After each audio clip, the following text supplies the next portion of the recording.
And we are back, continuing on with the Spicy Meme League, week number 2.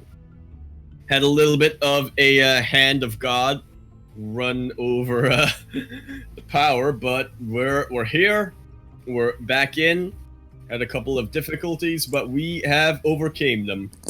We have. Yeah, apologies for that. You know, as you can hear in the background, for Yaku, you can currently hear a bunch of Protoss are trying to bust into his main, but, you know, I threw my EMP, but I accidentally threw it at my own unit, so, yeah, you know, don't have the energy there, but we are gonna continue on.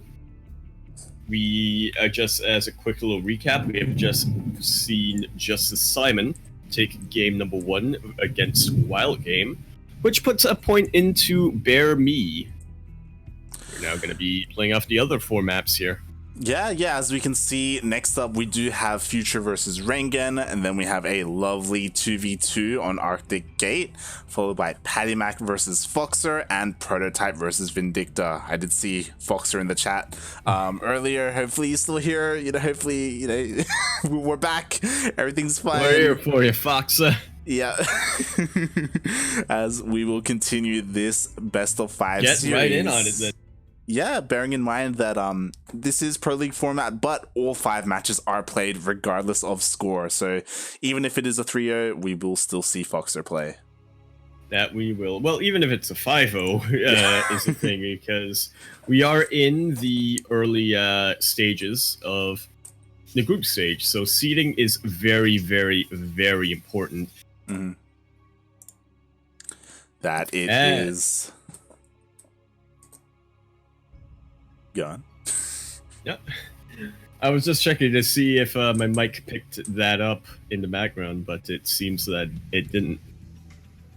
Nice. But speaking of picking things up in the background, here we have it. We are on Interloper LE. LE, of course, standing for Life Evasion. Life Evasion. That's when you get that.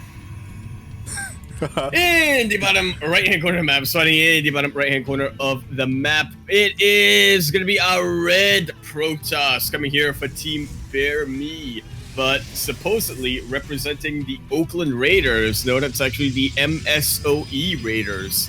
Presumably from Oakland, it is Rengen.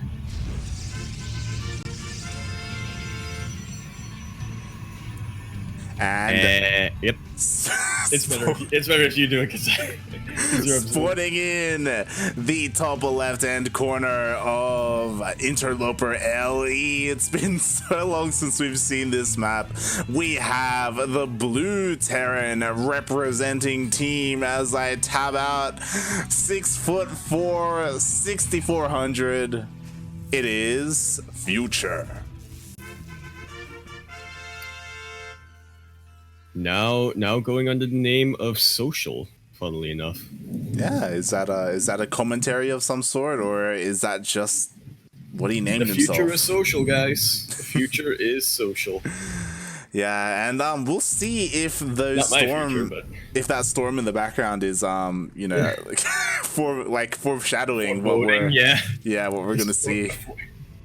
Well, so far it is a TVP, so I wonder what that could mean. Yeah. We're getting a lot of TVPs so far today, Light. Mm-hmm. In fact, just looking at the brackets, it seems like we're actually going to get quite a few of them. Yeah, we're going to see quite a lot. We'll see if storms get involved, but no proxy so far. Yeah, none whatsoever. But I gotta tell you, like, this map pool, this predominantly 2017-ish map pool, I remember a lot of TVP from the Terran perspective on these maps. I remember TY, I remember Innovation, I remember Beyond. Holy!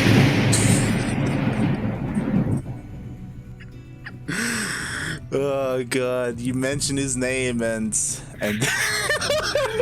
Protoss are not happy with me right now, I can tell you that, Light. I can tell you that. I just mentioned God. the Terran players that did well on this map, and they are. Just for some context, because of the storm, usually Yaku does stream, but he was dropping a lot of frames and he has passed on the torch, and we'll see what happens. Yeah, we'll see how we go. Give some hearts I out just saw more lightning. Yaku. Yeah, make sure it's not he going. This. God. Are you with me? For the I am. I'm just gonna be lowering my voice now so I don't anger the Templar. Hopefully they can't hear me. Rengen doing something very interesting there over in the top right-hand corner of the map. So far, it seems to be just be a spotter. Yeah. Has not, hasn't kept his probe there. He did send his probe pretty early on there for that scouting pylon. Meanwhile, we do have Future going for a 1-1-1 opener, favoring a Banshee of all things. Interesting. Well, this isn't a typical bunker rush build that you normally see, as normally you're not getting this many Hellions. You're focusing more on Marines, but Banshees are pretty good regardless of whatever build you're going for. The Hellions slip in! The Hellions slip in light, and that's enough to one-shot. Okay, now it's not quite enough to one-shot a probe line, but that's still a lot of probes that are lining up. And you know what? I'll tell you something, like, two-shot ain't too bad. Yeah, oh my god, 6 workers do go down in the end to just those 4 Hellions.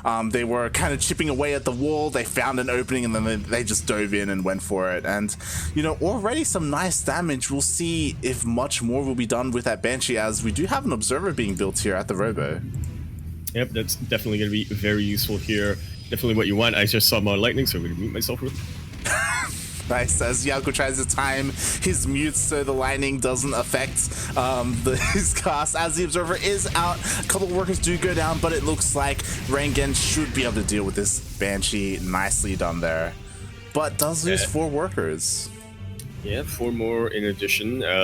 He would have had 47 now if not for losing them. Well, that's never a guarantee though, is it? Because sometimes losing the workers actually just incentivizes the players to, oh yeah, I gotta focus on my worker production now. Yeah, as we do have even more Banshees coming out, and we'll see what can be done. As you know, Rengen, he is getting a pretty fast third base, and does he catch the Banshee? The does not quite. In fact, yeah, and went to the high ground just before that laser could finish firing. That projectile could finish firing. Send the observer here, but I have a feeling that Future is going to be a lot more sneaky with this Banshee now. We'll see, as I do believe Blink is done for Rengen, so we could try and pounce upon this. There it is. Indeed it is. One more. And this Banshee should be going down. And that seems to be the end of Social's opening harass for the time, or Future's opening harass, I should say. But he is already transitioning. He is trying to get out of this. This is a lot of barracks. Like, this is actually not that many. This is 5 barracks. Never. 5 racks, 1 factory, 1 starport. Yes, it's pretty standard for 2 5 bases. Racks. But... Well, if you're getting 5 racks without a third base, then it is kind of a lot. Yeah. But Future just looking to be very aggressive this game. Going to be going in with this double drop, not committing to a push yet, which I do actually like. Yeah, I do like that, you know, he still has his tanks here defensively. He has a couple of Widow Mines as well, which is quite interesting, kind of mixing it up a little bit. But that drop is moving out across the map, and it didn't quite get spotted by Rengen. Ooh, the Immortals are a little bit exposed. They could get focused down. We did see, and they are not quite getting focused down yet, but the Sentry. Yeah, the sentry does go down. Recall, but not on the correct nexus there, Rengen. Yeah, a little bit unfortunate. As Arctosis pylon will depower all the gateways. And it looks like Future is just going to be continuing to multi-prong it up. He's going for that push with his main army. And this really is just the bully Terran strategy in TVP. Yeah, he gets into the main base, he depowers a bunch of gateways as well, and that's gonna help Future, especially with his push that is coming across the map. A lot of Widow Mines, tanks as well, and Rengen's army is a little bit out of position. It's all over the place. That it is. Looks like he's going to lose his third base at the very least. And this could actually end the game if Rengen isn't careful of his army, because this is a very potent bio force coming out from our blue Terran player light. Yeah, and there's only a couple of Zealots and kind of naked Immortals here, and there just isn't that much to protect them. That's ain't gonna do much. Yeah, Future, he's just pouncing upon them, and there it is. GG. There we have it. Future is going to be fighting back. We are tied up 1-1 in this best of 5 series.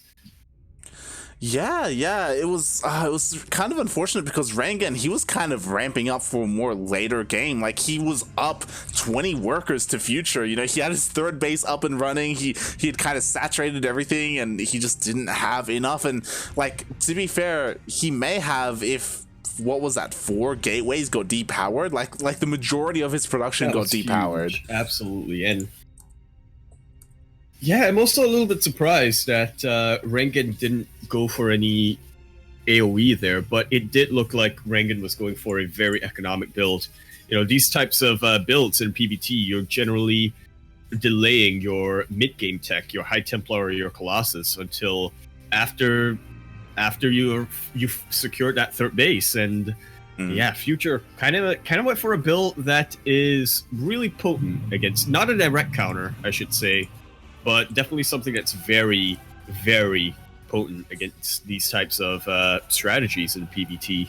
Yeah, you could also definitely argue that it should have been on Rengen to figure out what exactly Future was doing on the other side of the map, and, you know, figuring out that, hey, you know, the third base hasn't been landed yet. Like, if he had gotten an observer into the main base even, maybe spotted all that production and the lack of CC being built, that he could figure out, okay, I need to like calm down, I need to focus on defense right now, I need to throw down shield batteries, focus on that production, and kind of, you know, lay off of the pro production, because he had just so much, he had focused so much on his economy. He did, and he almost got away with it, I guess, because like he had some decent defense, especially against the Banshees, but yeah, it was just the follow-up in the end. Absolutely. That's, again, Future went for the bully Terran strategy, where he knows that his opponent is not just playing Protoss, but playing a Protoss unit composition that is not really good at. It's not very mobile, that defense is. So just getting those that quick air rush distance from the third to the main, that's very, very abusable for the Terran player. Yeah, he could hear something the storm. I like to do a lot. He could hear the storms rising. He was like, nah, I'm not going to let you get there. I'm gonna stop this way before that. Yeah. But now we are on our 2v2 map light, the Arctic Gates, which is something that I've not seen for a long time, and so you have somebody who I've not seen for a long time. Here we have it then. Over in the left side of the map, we have our boys. We have the, wait, I think I have team colors on. Control-Alt-J, was it? No, Control-J. No, Control-Shift-J. No, Control... Look, well, anyway, here we have it on the left side of the map, spawning in the left side of the map. It is going to be our team. Our green Zerg and our pink Terran here. It is going to be Hijinks, as well as somebody who I've been very excited for. I was kind of let down last week that I didn't get to see them play. It is also going to be our pink Terran Lyra. They are going to be playing for Team 6'4", 6,400. And in the right-hand side of Arctic Gates, and it is a pretty interesting map.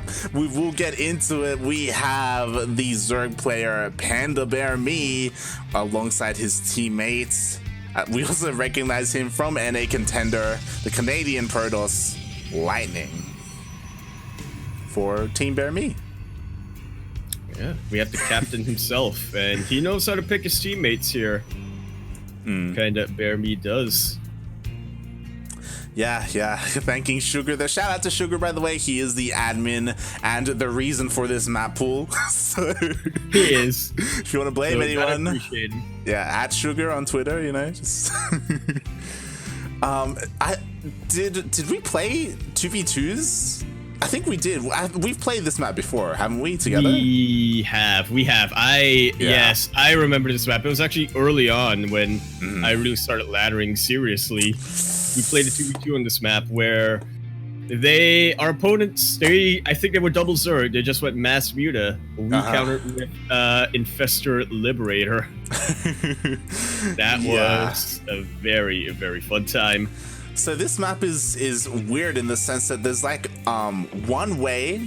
Currently, there's one way into like each other's bases. There's like this highway, this kind of snake highway in between the bases that connects their naturals to each other.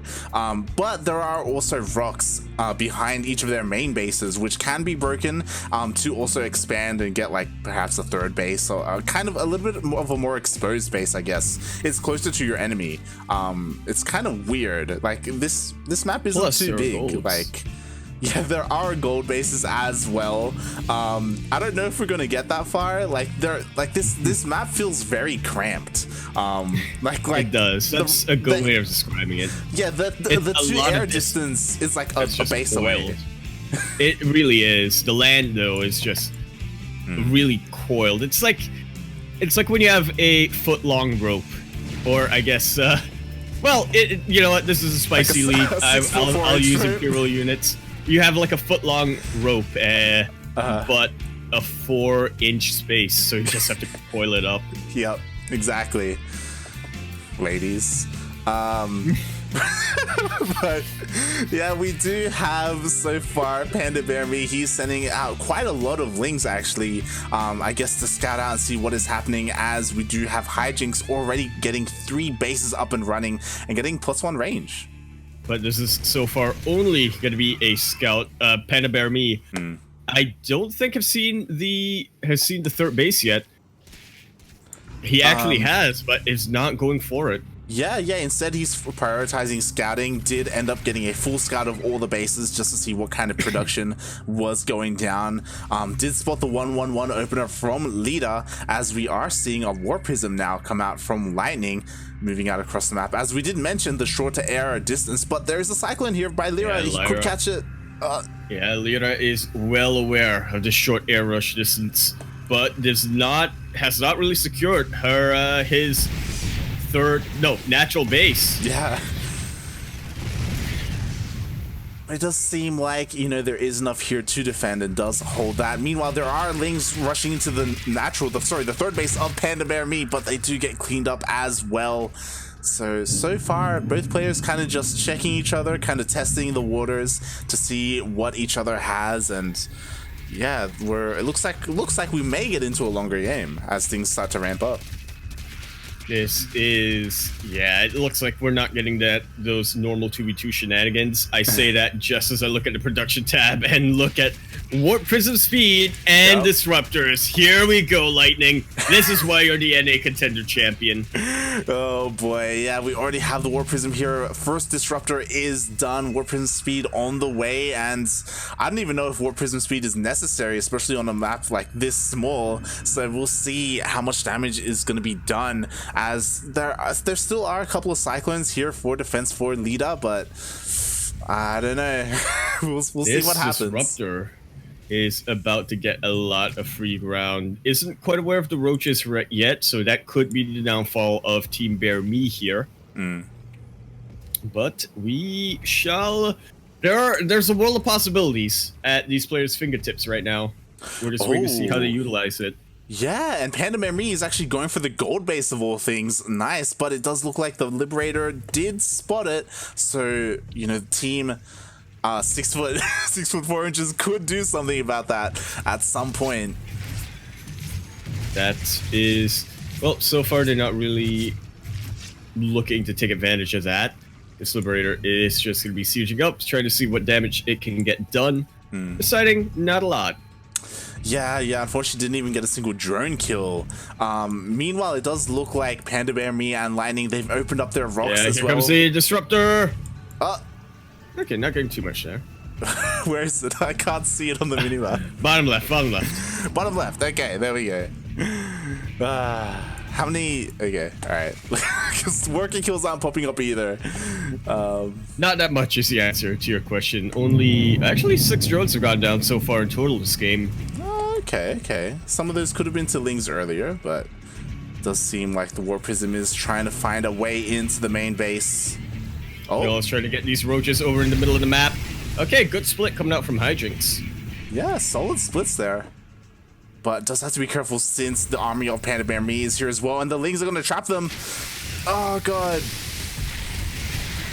These roaches are looking to get sniped very, very quickly. We see Panda Bear Lightning does not want to focus on, does not want to risk, you know, using those disruptors on friendly fire. Oh, the War Prism. But now the War Prism does look like it's going to be in a lot of trouble. But the quick stim by the Marines does manage to dodge the purification over there. Still playing with fire, Lightning is, but War Prism's speed does help a lot here.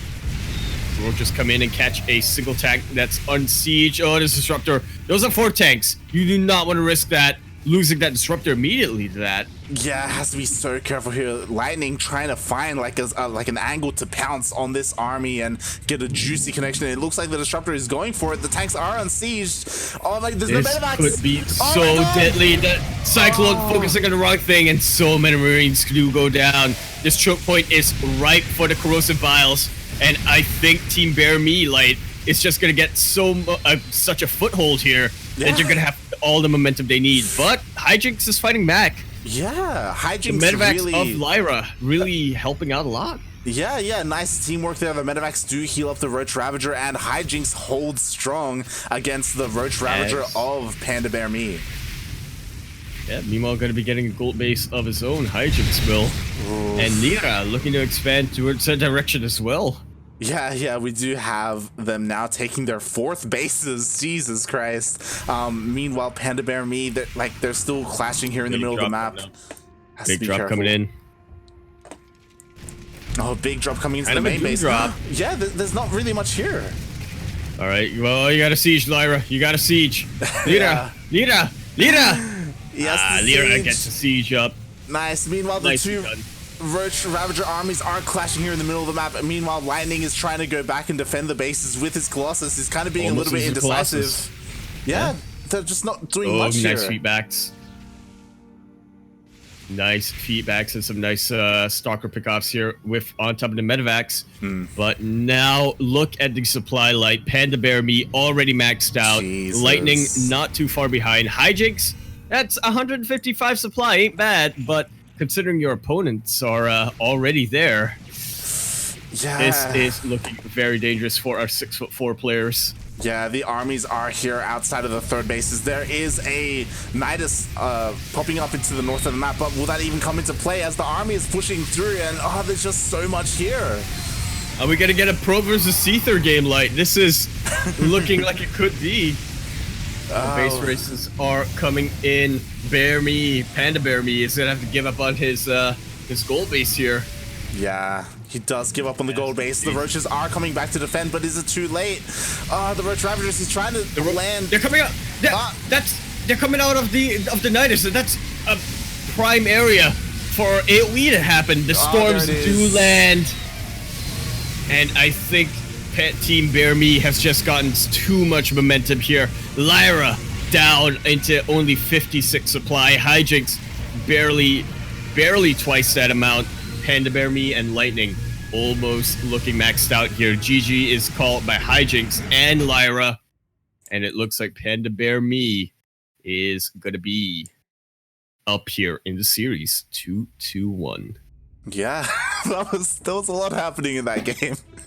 Oh my god, there was harassment happening in the main bases. There was the Nidus to the north killing the gold base of Panda Bear Me, but in the end, like the Nidus kind of hurt him more than anything, because as we saw, all that Roach Ravager was kind of coming out of one point, which meant the bios could land as well as the storms as well, like just catching everything.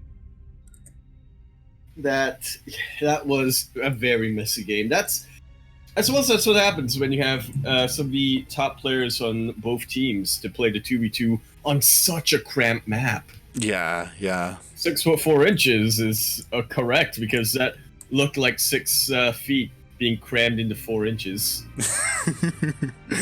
That it did, and I mean, we're going to see more of that map, and we'll see how the other teams can compare and can compete. As you know, we do have this map pool, and it's the same for every single best of 5 series that we have. So we're gonna see more of it, and yeah, we'll see if they go as long as that, if they go shorter. I imagine we're gonna see a couple of rushes at some point. Oh yeah, it's 2v2. Come on, like, yeah, get real. But now we're going back into a more standard format, not just a more standard format being 1v1, but also a matchup that we all know and love. Another TVP coming up here. This time, Foxer and Pat from 6'4". Foxer from BearMe and Patty Mac from 6'4". We're gonna come into another familiar map here. It is Acolyte. Yeah, we maybe a little bit more of a standard map. Oh, was this the last map that had like mostly a pocket natural? No, that would be 16-bit from 2018. All right, 16-bit. Okay.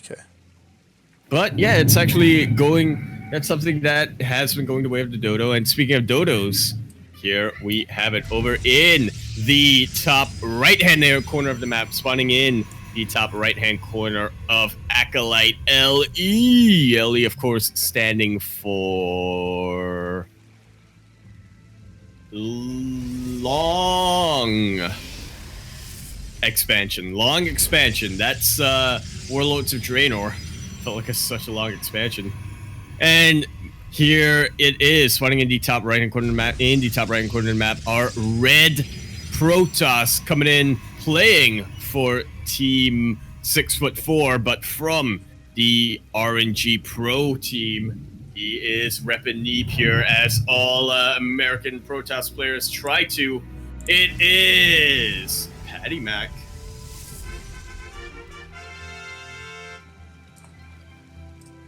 And in the bottom left-hand corner of Acolyte LE, we have the blue Terran representing Team BearMe. It is Foxer.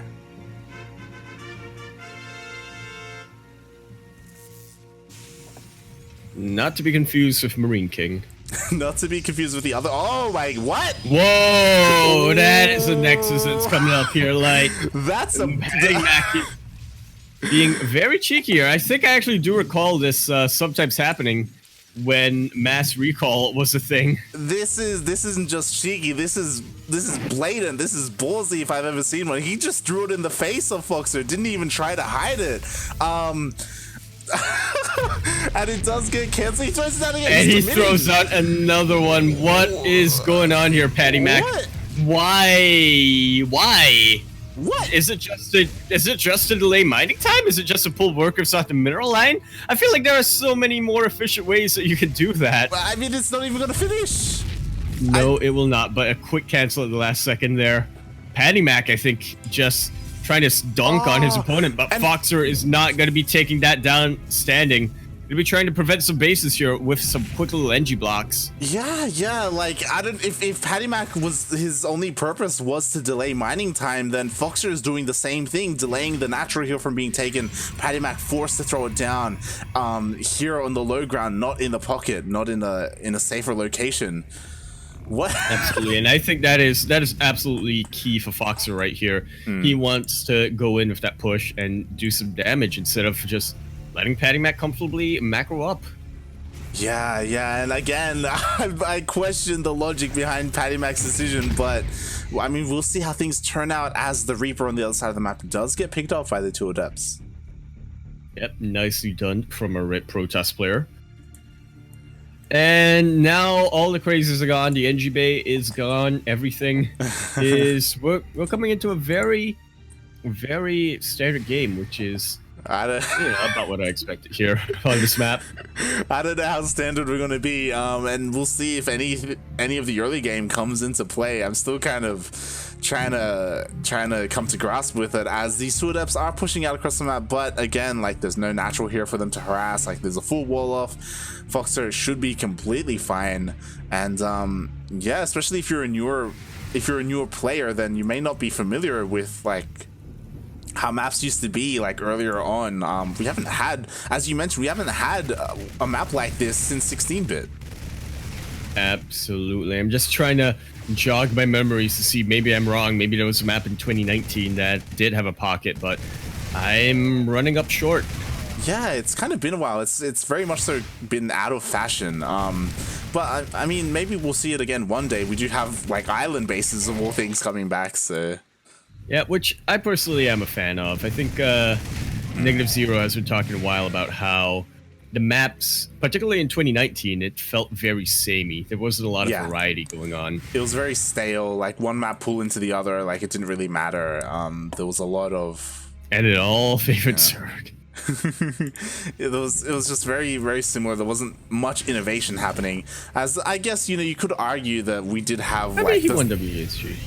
We did have the different colored zones come out, like the slow zones, the fast zones. Like, sure, yeah, we did have that. I think that was 2018, though. It could have been 2018. It's been a while. No, that was a little bit. Triton was 2019. Yeah, for a little while in early 2019, the first two map pools, we did have Thunderbird and that Zoom, not GoPro, what's it called? Turbo Cruise, that's the one. Zoom. You know, the one that goes fast. Yeah, that one. Yeah, it actually went slow. God damn. I mean, yeah, it's been a while, so it's definitely cool to see this map once again being played. As we just saw, it's a lot safer. Like Adept's opening Adepts can't really do much damage in TVP because there's already a wall here, so you know you can macro up a lot more safely. Meanwhile, we do have PattyMac getting up to his third base, as we were saying. Like these three bases, macroing up safely. Yeah, these three bases, like they are pretty close to each other, and you can pretty easily take up and get three bases up and running. So. And there, as we say, that Foxer as well, he's gonna go and get his third. Indeed, we do. Man, this really is like 2017 back in the day, where Terran players would get their third bases around the time or even before Protoss players. Nowadays, you kind of see Terran players delaying their third quite a bit. Yeah. Not gonna be the case here. Either delaying third, or I mean, there's a lot more pressure nowadays for the Terran player to deal some kind of damage, whether it's Widowmine drops or something of the sort, to try and like equalize, as the Protoss player is typically a little bit more greedy. But yeah, we do have Foxer establishing his third base. Does have a couple of defensive Widowmines as well. Earlier he did scan and kill an observer, but there is a second one already in position as Blink Stalkers are coming up. Indeed we do, and this observer is perfectly in position to take out these mines. Okay, gotta be careful a little bit there, PattyMac, but I think he should be doing fine here. Observer will be able to get away, but more importantly, most of the stalkers are able to get away as well. I'm not sure why I singled out the observer there.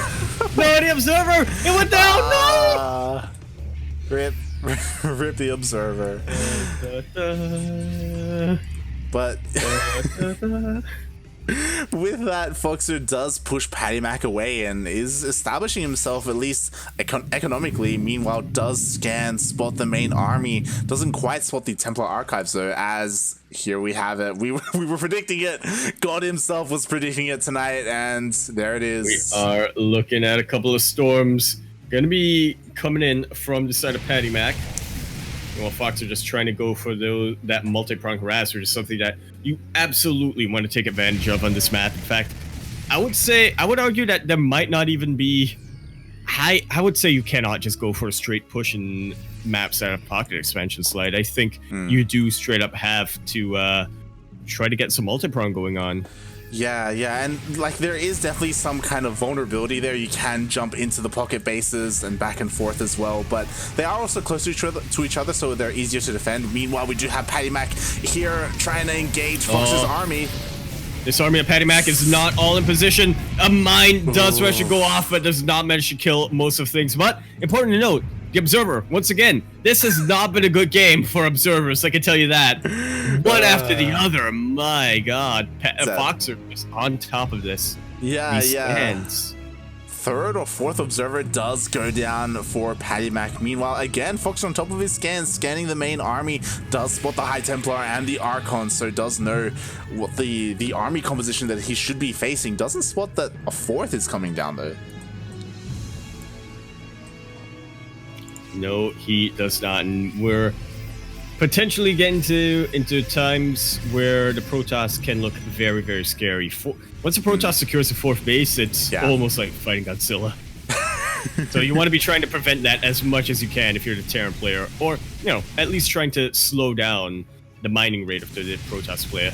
Yeah, we'll see, because I don't know how I feel about this army composition for Foxer. I feel like we're definitely missing Ghosts. That's something that's kind of lacking here for him. Yeah, well, EMP upgrade is starting to get thrown down, but yeah, Ghosts like High Templar are definitely units that take a while to store up energy. Yeah. So you definitely, okay, 3 Ghosts do go down right immediately, and it does not look like Foxer is going to really be making a committed push. He is going to be being active across the map, try to poke in and whatnot, but it's not yet going to be the time for him to really make a committed timing attack. We'll see if these armies clash. Like, again, the Ghosts are only just finishing up in the main base, and so they won't be here for the main engagement, but it does look like Foxer acknowledges this and is pulling back as he does scan the army of Patty Mac. And yeah, he's getting a 4th as well of his own. This Vidra coming in the pocket base of Patty Mac. There is already a cannon there. Oh, he's not pulling his workers. He is not. A little bit overconfident in the ability to cannon there, maybe. But 8 workers have already gone down, and this is what we're talking about. Like, this is slowing down the rate of income for the Protoss player. Super important, especially in a matchup where, or especially in a map where they're going to be comfortable on 4 bases. Yeah, and interestingly, Patty Mac, he pulled back earlier. He was out on the map trying to find like a way into the up the ramp into the army of Foxer, but he ended up pulling back, and now Foxer, he has his 4th up and running. He's getting a sensor tower as well. He has his Ghost 2-2 just finished up, so Foxer, he's looking pretty good so far, especially if Patty Mac gives him more time, as Patty Mac is already almost close to maxing out. Indeed, we do not. Couple of we're just transitioning to, man, I think you called it very early on, Light. This is probably one of the more standard maps, a very macro-oriented map. Yeah. Although, as I say that, we do see a Dark Trine getting thrown down by Patty Mac here. That Fusion Core has also finished for Foxer, so I'll have to see whether he goes into Liberators or BCs there. The Ghosts are out. This is a lot of Ghosts, Light. This is a lot of Ghosts. Oh, this is But I'm not sure how they're going to do against these Disruptors. Most of the Templar are in the Warp Prism as well, which is something that lately a lot of, I think it started as a very niche thing, but lately more and more Protoss players are starting to learn how to use that, utilize that. A nice EMP goes down on the Zealots. Oh, another one. This Disruptor does get a couple of Marauders there, but not going to be enough. Once again, this Warp Prism. It's so important that Foxer pays attention to that, because you cannot EMP units while they're inside transport. You can't EMP an Infestor if it's in a Dropalord, a Ghost if it's in a Medevac. It's actually really smart. I really like it that the High Templar are kind of safe inside the Warp Prism, away from the EMPs, and they only land once they need to storm. But they do. But so far, both players are actually doing a really good job of zoning out both players' armies here. Patty Mac with the Purification Overs, Foxer with Snipes and Widowmines, but here comes a big drop. Most of his army is in his and I think this is the wrong time. This is the wrong time to load up here, Foxer. Patty Mac might just take this. Very good. Storm's going to be taking a lot of army here, but the splits are fantastic from Foxer. Look at the EMPs. Oh my god, he just blankets the entire army from Patty Mac. I think Foxer has just about turned this around, Light. There's going to be a recall here. What happened to that Warp Prism is what I want to know. It got sniped. Nicely done by our blue Terran player. And Patty Mac going to be running back home, tail between his legs. There's still plenty of bio, plenty of EMPs. Okay, maybe not now that they're cloaked. I mean, that's such a difficult position to be in as a Protoss player, because he lost all of his units. Taking out that warp in, that is absolutely huge, but here comes a huge warp in of Zealots. Not all the Zealots can really come in though, and these Liberators, they're doing such a fantastic job. Patty Mac has to make a decision, target down the Liberators or go for the bio, and I tell you what, Light, either way, you still kind of lose if you're the Protoss player in this scenario. But it looks like Patty Mac has just enough to brute force this. and does chase Foxer away. Foxer not coming out of that trade too well either. Not coming out of that trade too clean. Lost a lot of ghosts, a lot of high-tech units. Yeah, he lost a lot of ghosts. He basically reset the Liberator count. We do have a couple more on the way. He did manage to save a couple of his medevacs, which is nice, but it's hard to call like how these two players ended up, because sure, PattyMac, he lost his High Templar, he lost his Disruptors, but at the same time, Foxer also took a lot of hits, and it looks like both players, they're just expanding. They're both taking their fifths. I think Foxer might be slightly... No, PattyMac, as of right now, is slightly favored. I think Foxer came out of that trade decently, but PattyMac just knew it was time to go. It was time to really turn on the production. But here's another blanket EMP. That is what I love to see, Light, as a disciple of Bjorn, if you will. The Ghost King himself, as he was known as. I love seeing EMPs used this effectively. Yeah, and these disruptor shots, like, none of them really managed to get much damage at all, and after that good EMP, it's hard for PattyMac to push up the ramp, especially into all those Liberators. Trying to find an angle though. The fourth is a little bit exposed. The Liberators and Widowmines aren't in position. No, they're not, but they are starting to set up in position. PattyMac knows that Foxer, he's kind of ahead, but just slightly. The Ghosts do get taken out, but not before another blanket EMP.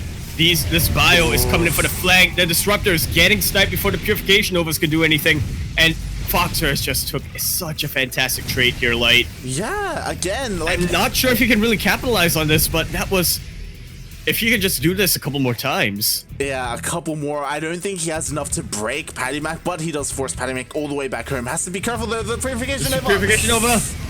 And the charge takes out a decent chunk.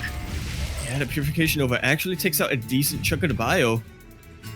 And Foxer needs to calm down right now. Yeah, he needs to not try to break his opponent, especially when... Okay, this is not a war prison. Yeah, it's so...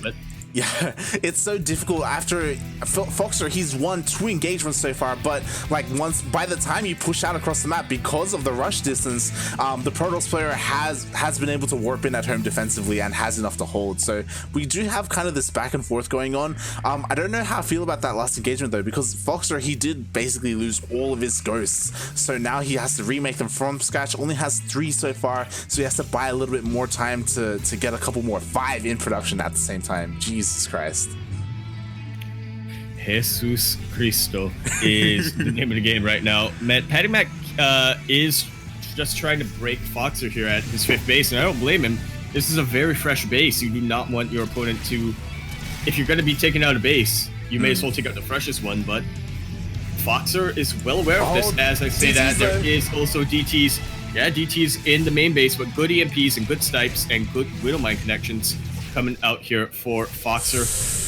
Yeah, but 13 workers went down, and the DTs are still alive. They do finally get cleaned up. I'm gonna be honest with you, Light. I think at this stage of the game, when you have all of the orbital commands that you want, it's kind of good to be on 63 workers. Yeah, especially because I just realized that there is another orbital in the pocket base of Foxer. He actually has 2 there just for the mules, so he does have that excess energy, so he can afford to lose a couple of workers. All right, once again, look, man, these splits are just looking fantastic from Foxer. And while this is going on, there's also a Liberators going on. There was actually Liberator harass. All right, yeah, it's still going on. This Liberation Zone not being taken out, and I suppose I have to point out these are also ranged libs. So PattyMac, who has not gone into Stargate, cannot deal with them effectively. Yeah, so right now PattyMac is kind of in a rough position, still here in the middle of the map, but all the Disruptors are getting pounced upon. That they are. Oh, you gotta be so careful here. But Foxer, such a calculated risk there. Does Rush take it, and very, very soon, Light, I think we're gonna see PattyMac gonna be forced into an all-in, like so. Look at these EMPs. Look at these liberation zones. Foxer, if he can just take this, man, I think we're gonna see a victory for the side of Team BearMe. Yeah, very, there we very go. shortly. This time after winning an engagement, he has so many ghosts, so many Liberators as well. He saved all his high-tech units, and now is his opportunity to push out across the map and potentially kill a base, potentially more. As PattyMac, he still hasn't... Oh, I think he finally dealt with that Liberator. finally really taken out there. But yeah, I think the damage has already been done. Like, the income is not looking too good for Patty Mac right now. It's about even with Foxer, but that's not where you want to be when you're down this much army supply. Yeah, so many liberation zones as well make it difficult for the Protoss to engage. It's basically cutting Patty Mac off of his 4th base. Yo, and now... I just realized the amount of ghosts that are out here for Foxer. It feels less like I'm watching Marine King and more like I'm watching MVP. Watching Ghost King is back. He has returned, and Ghost King is back. So many ghosts, so many liberators. Oh, there is this moment though where the liberators aren't sieged up, and Patty Mac, he's jumping in. Or at least he's trying to. Once again, this Purification Nova is not getting a lot, and you may have a lot of Stalkers, but when there are this many Liberators, especially combined with DMPs, you do not want to blink into that. He's losing another base. Like, he just can't get there. Ooh, does recall and save a bunch of his workers. Nicely done there by Patty Mac. Basically sacrificing or letting go of that. Meanwhile, there are DTs in the natural of Foxer trying to push in, trying to deal some kind of harassing damage. The wall is a wall. The wall may open very soon, but there are some whistle turrets around. I do not see Patty Mac coming back in this game anytime soon, unless unless some really good Purification Novas get thrown down, right? He's jumping in. All right, Purification Novas are decent, but that's not really what I meant when I said really good Purification Novas. Yeah, they are pretty decent. They do shave off a good chunk of the army, but there's just so much here from Foxer. He's able to focus down the Disruptors as they are on cooldown. This zoning on these Liberators are just fan-frickin-tastic coming out from Foxer. Yeah. And GG is called in the end. What a TVP. That was amazing. Oh my god, I loved that. There was just so much back and forth, like, and I guess that's something that some of these maps like can produce, right? Like the distance between the two ends of the map is so long that even though one player wins an engagement, like there's enough time for them to kind of rebuild and have enough to hold. So we had that back and forth for quite some time. They both macroed up and they got their 3rd bases pretty safely, so they were kind of almost, I don't want to say brood war, but like it's very different to what we see nowadays. Absolutely. One thing I absolutely love about pocket-based maps, mostly because I'm a fan of the playstyle, is that you can't just end it with a timing attack. You cannot just push in and take that engagement. No, you have to multi-prong. You have to get some harassment out. You have to make sure, or go into the very, very late game when your opponent has already mined out that pocket expansion. Yeah, and already in the chat, Foxer's there, Steel saying he's got balls of steel. Like, it was insane. Foxer, so many times he just dove in and pounced upon the Disruptors. And like, so many moments where their shots almost went off, but he was able to kill them. Definitely pulling a Taja.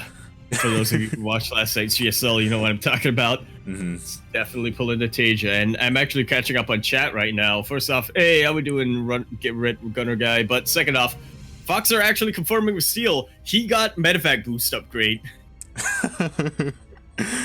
Oh my god, That's very ballsy.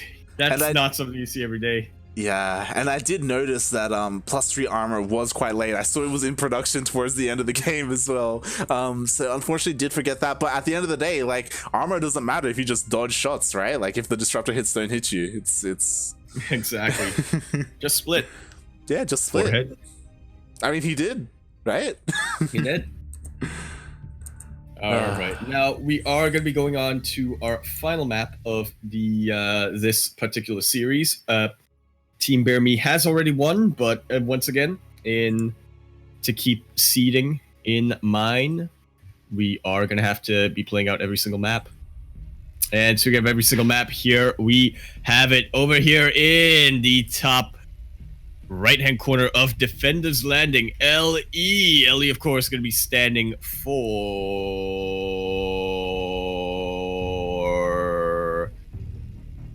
Long Eon. I'll let you figure that one out. In the top right-hand corner map, spawning in the top right-hand corner of the map, it is going to be a blue Terran. Going to be playing on the Alpha X clan there. but going to also be playing for Team BearMe. He is not the champion of StarCraft. I think that was Future. It was between the two of them. It is going to be our blue Terran. Give it up for Vindicta. And spawning in the bottom left-hand corner of Defender's Landing, Long Eon, question mark? As we probably will be seeing him later on in the day. The other Zerg player from Latin America. We have, not him, we have the NA, the American Zerg player representing Team 6 foot 4 inches. It is Prototype.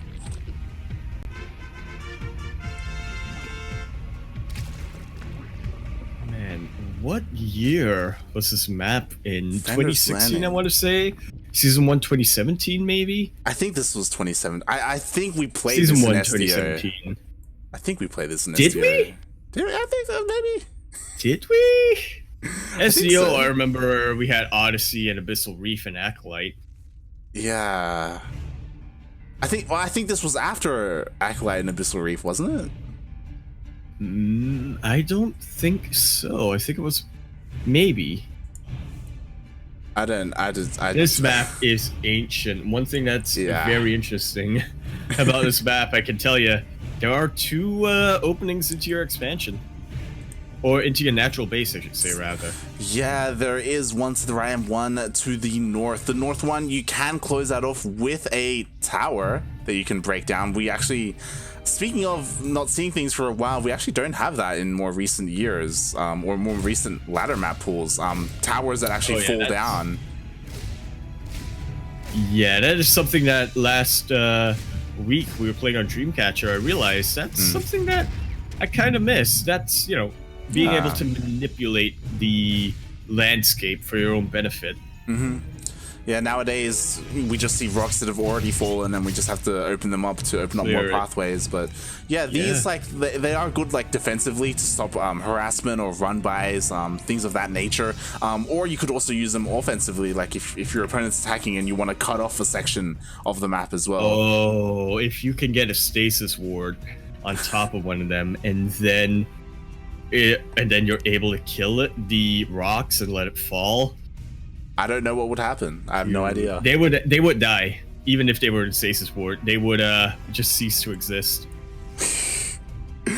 Yeah, there's a lot of possibilities. And we'll see if any of them get implemented, as here we do see Vindicta is going for a 1-1-1. Looks like a Banshee opener coming out from him. We did already see that earlier today, but in a TVP, here we have it against a Zerg player.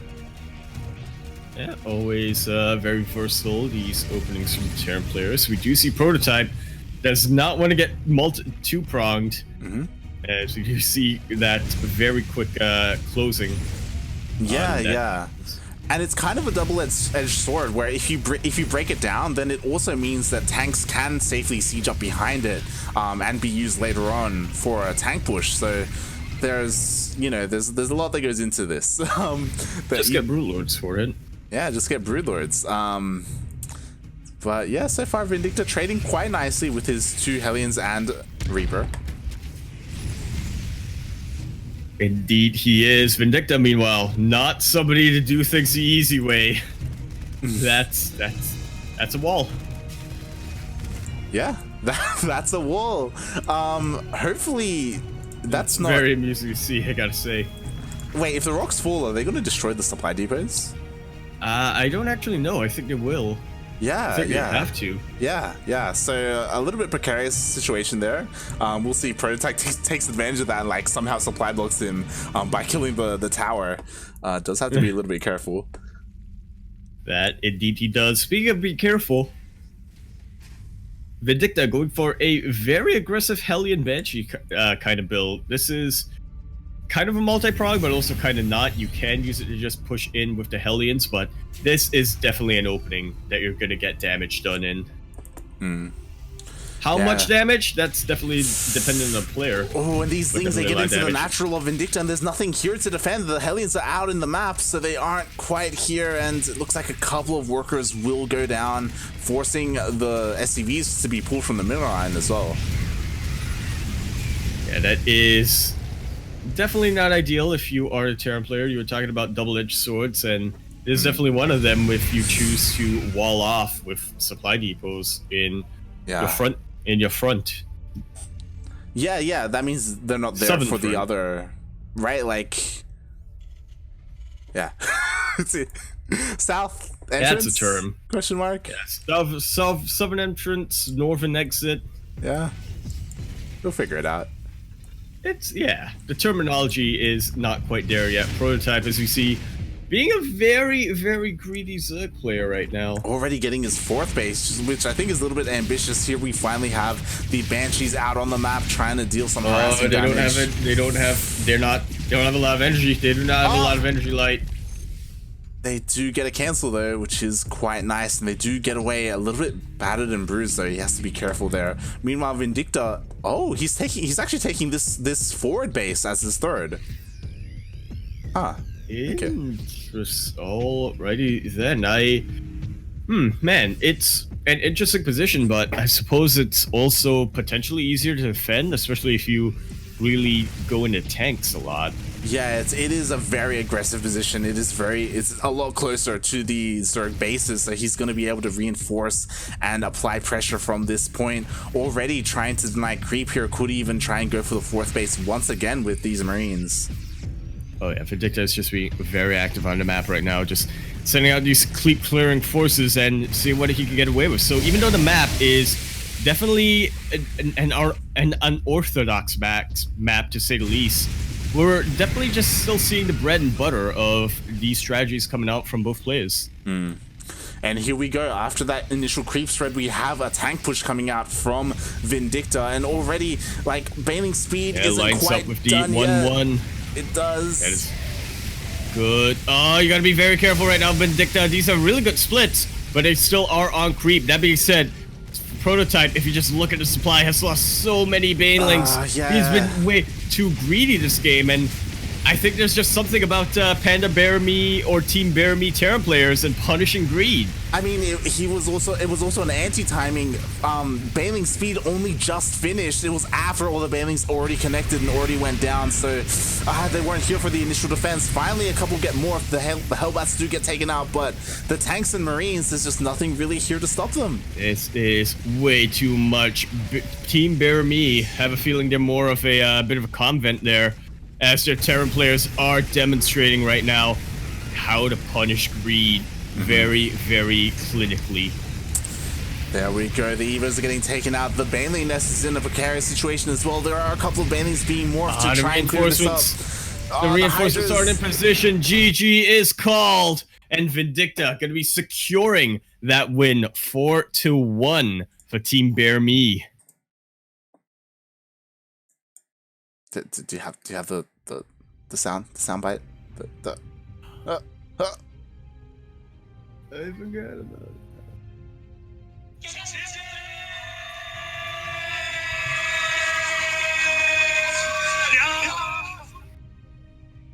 And there you have it. Our Team BearMe from... I'm actually gonna double check real quick, and by real quick I mean not too quick, so I'm just gonna say Team BearMe gonna be taking out 4'6", 4,600 there. And getting another notch in that victory. Yeah, nicely done there by Team BearMe. Like, pretty solid victory. Of course, Future, the team captain of his team, did win his, so did put 1 point on the board, but in the end, it wasn't quite enough. Yeah, some solid builds here, some solid play styles by Team BearMe. I think the standout performance was probably Foxer on Acolyte. That was good. That was good, and it kind of makes me want to wish we had more maps kind of like that, because I feel like the map itself had a lot to do with how that game played out. Yeah, definitely. As much as we try to deny it, maps and their layouts do have an effect on how games are played. And we're actually going into those two maps that we really talked about, how the layout influences playstyle, as we're moving on to our next series, which unfortunately has a lot of walkovers. Yeah, it's really unfortunate. And as we introduce the teams and players, I would hope that I'm going to ask a request that can you update the Twitch channel with your casting tool? As mine, do I have to? Right. Auto Twitch update. Let's go. Mine isn't connected. And hopefully you still have the team set up. Should have helped. Yep, I do. Nice, beautiful. I closed OBS, but I didn't close casting tool because I wanted to. That's how I keep track of who won each game. Teamwork. Yep.